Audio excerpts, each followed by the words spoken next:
वर्तमान में भी भारत में 2 से 10% लोग ही जो है वो टैक्स दे रहे हैं। तो वो 10% जो लोग हैं, 2 से 10%, वो अपने आप को ठगा महसूस करते हैं। तो टैक्स के इस असंतुलन पर आपके क्या विचार हैं? ये जो टैक्स व्यवस्था चल रही है, गुलामी वाली टैक्स व्यवस्था चल रही है, और इसकी वजह से लोगों को इक्वल अपॉर्चुनिटी नहीं मिल पा रही है। सबको, लोगों को बराबर अवसर नहीं मिल पा रहा है।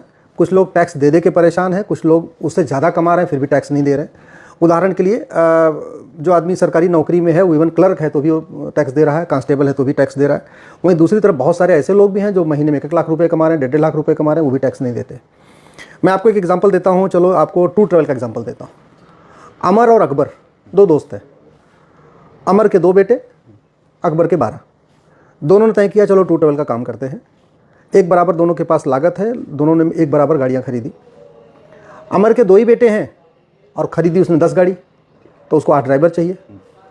अकबर के ऑलरेडी 12 बेटे हैं तो उसने 10 गाड़ी खरीद लिया, तो उसको अलग से ड्राइवर कोई हायर नहीं करना है।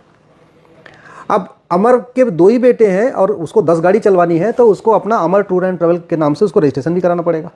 अकबर को रजिस्ट्रेशन इसलिए नहीं कराना कि एक एक गाड़ी एक एक बेटों के नाम खरीदता चला गया, तो प्राइवेट गाड़ी खरीद लिया।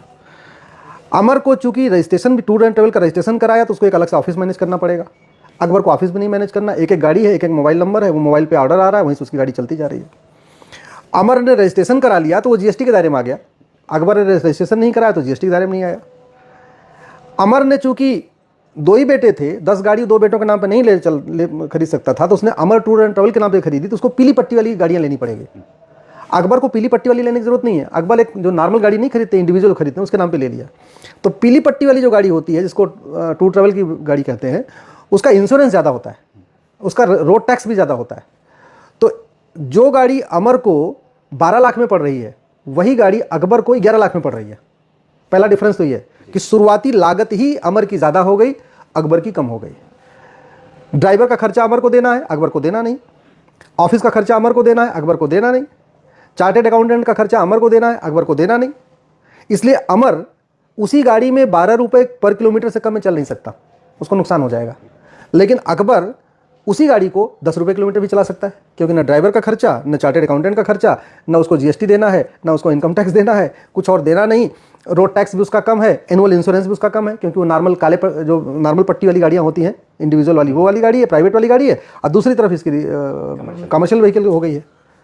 तो नतीजा ये होगा कि जब वहीं अगल बगल दोनों की दुकान है, दोनों का काम चल रहा है, कंज्यूमर को, आम आदमी को अगर 10 रुपये पर किलोमीटर चलने के लिए गाड़ी मिल रही है, तो 12 रुपये पर किलोमीटर गाड़ी क्यों लेगा? तो नतीजा ये होगा कि कुछ दिन के बाद धीरे धीरे अकबर की गाड़ियाँ तो दौड़ने लगेंगी खूब, अमर की गाड़ी कोई लेगा नहीं। अब अमर ने इतनी गाड़ी भी खरीद लिया, गाड़ी चल भी नहीं रही है, ड्राइवर का महीने का किराया भी देना है, तो एक दिन अमर अपनी सारी गाड़ी को अकबर को बेच देगा आधे पौने दांव में, और जाएगा कोई और काम करेगा। उस बिजनेस से अमर पलायन कर जाएगा। अगर आप देखिए, जितना सब्जी मंडी का काम है, जितना फूल मंडी का काम है, जितना और भी इस तरीके का काम है, टूर ट्रैवल का काम है, वहाँ से अमर इसलिए बाहर होता जा रहा है क्योंकि उसके खर्चे ज़्यादा हैं, अकबर के खर्चे कम हैं। इसलिए मैं कहता हूँ, ये जो गुलामी की टैक्स व्यवस्था है, income tax, road tax, VAT, TDS, GST, ये सारे टैक्स ख़त्म किए जाएँ, केवल और केवल एक ट्रांजैक्शन टैक्स लिया जाए। और वैसे भी अगर आपने कमाई के ऊपर टैक्स ले लिया तो खर्च करने पर टैक्स क्यों? अगर इनकम टैक्स ले लिया तो जीएसटी क्यों? अगर आपने रोड टैक्स ले लिया तो फिर टोल टैक्स क्यों? गाड़ी पे आपने खरीदते समय बोलिए भाई 25-30 हज़ार रुपये दो, हमें सड़कें बनवानी है, ले लिया, तो फिर टोल टैक्स किस बात का? और जब टोल टैक्स लेना ही है तो रोड टैक्स क्यों? जीएसटी लेना है तो इनकम टैक्स क्यों? मेरा मानना है इस पूरे मकर जाल को बंद करना चाहिए। सिंपल बैंकिंग ट्रांजैक्शन टैक्स लगाना चाहिए, वन नेशन वन टैक्स शुरू करना चाहिए।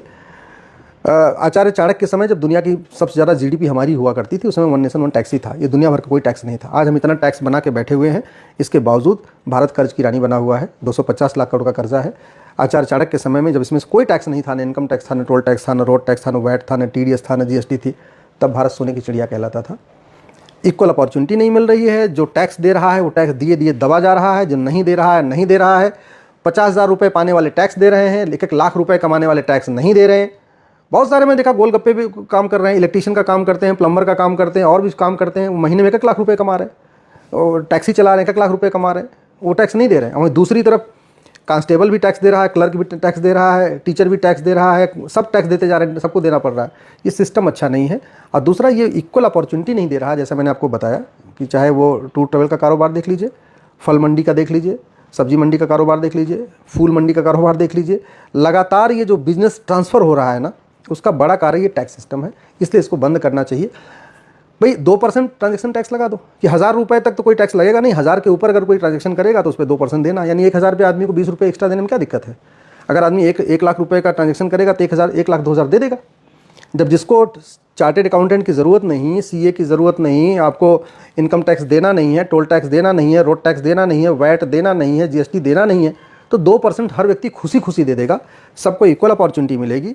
बिजनेस जो बहुत ज़्यादा इधर से उधर शिफ्ट हो रहे हैं वो शिफ्ट होने बंद हो जाएंगे और कंफर्टेबली सब लोग काम करेंगे। अभी ये जो ट्रांजैक्शन, ये जो टैक्स सिस्टम है, ये पूरी तरीके से भारत में बिजनेस को ट्रांसफ़र कर रहा है।